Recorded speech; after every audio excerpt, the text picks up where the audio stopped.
ఆశా వర్కర్ల హక్కుల సాధన కోసం ఆశా వర్కర్స్ యూనియన్ సిఐటియు రాష్ట్ర కమిటీ ఆధ్వర్యంలో చేపట్టిన బస్ జాతా రాజన్న సిరిసిల్ల జిల్లా కేంద్రానికి చేరుకుంది.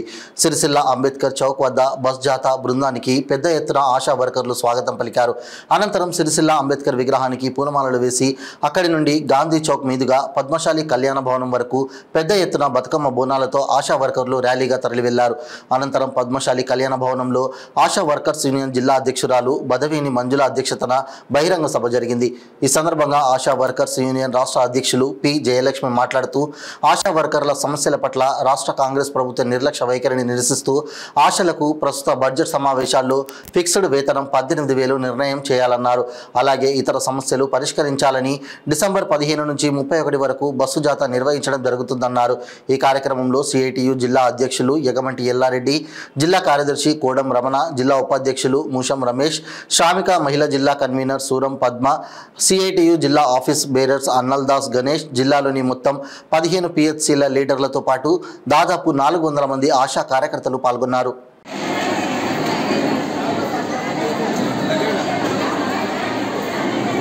ఆశా వర్కర్ల రాష్ట్ర బస్సు జాతా సిరిసిల్ల జిల్లాకు చేరుకుంది.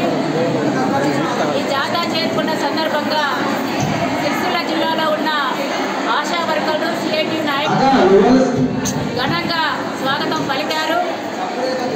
అట్లాగే ఈ ఆశా వర్కర్ల బస్సు జాతా ఫిక్స్డ్ వేతనం 18,000 నిర్ణయించాలని, అట్లాగే పిఎఫ్ పిఎస్ఐ ఉద్యోగ భద్రత తదితర సమస్యలు పరిష్కరించాలని కోరుతూ ఈ నెల 15వ తేదీన నిర్మల్లో ప్రారంభమైంది.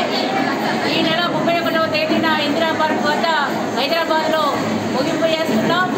ఈ సందర్భంగా రాష్ట్ర ప్రభుత్వం ముందు మా డిమాండ్స్ మేము పెడుతున్నాం. ముఖ్యంగా తెలంగాణ రాష్ట్రంలో ఉన్న 30,000 మంది ఆశా వర్కర్లకి 18,000 ఫిక్స్డ్ వేతనం నిర్ణయం చేయాలి. ఇప్పుడు జరుగుతున్న అసెంబ్లీ సమావేశాల్లోనే ఫిక్స్డ్ వేతనం ప్రకటించాలనేసి మేము డిమాండ్ చేస్తున్నాం. అట్లాగే పిఎఫ్ పిఎస్ఐ ఉద్యోగ భద్రత, ప్రమోషను, ఇన్సూరెన్సు, మల్టీ ఖర్చులు, రిటైర్మెంట్ బెనిఫిట్స్, పెన్షను, పనిభారం తగ్గించాలి. ఇతర డిమాండ్స్ అన్ని కూడా పరిష్కారం చేయాలి. లేనట్లయితే మేము రానున్న కాలంలో మరిన్ని పోరాటాలు చేస్తామనేసి కూడా మేము హెచ్చరిక చేస్తున్నాం. మేము గొంతెమ్మ కోరికలు కోరట్లేదు. మేము అడుగుతున్న 18,000 చాలా న్యాయమైన డిమాండు. ఈ ప్రభుత్వమే మేము అసెంబ్లీ ఎన్నికల సందర్భంగా నిరవధిక సమ్మె చేస్తే ఇప్పుడున్న ఎమ్మెల్యేలు, మంత్రులు, ముఖ్యమంత్రి గారు రేవంత్ రెడ్డి గారితో సహా మా దగ్గరికి వచ్చి కూర్చొని మాకు మద్దతు తెలియజేసి మాకు హామీలు ఇచ్చారు. మేనిఫెస్టోలో కూడా రాశారు.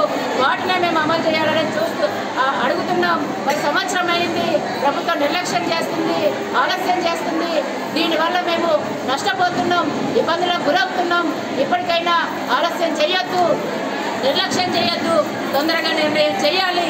తొందరగా నిర్ణయం చేయకపోతే, ప్రకటించకపోతే బస్సు జాతా అనంతరం మా పోరాటాలను మరింత ఉధృతం చేస్తామనేసి కూడా ఈ కాంగ్రెస్ ప్రభుత్వాన్ని హెచ్చరిక చేస్తున్నాం.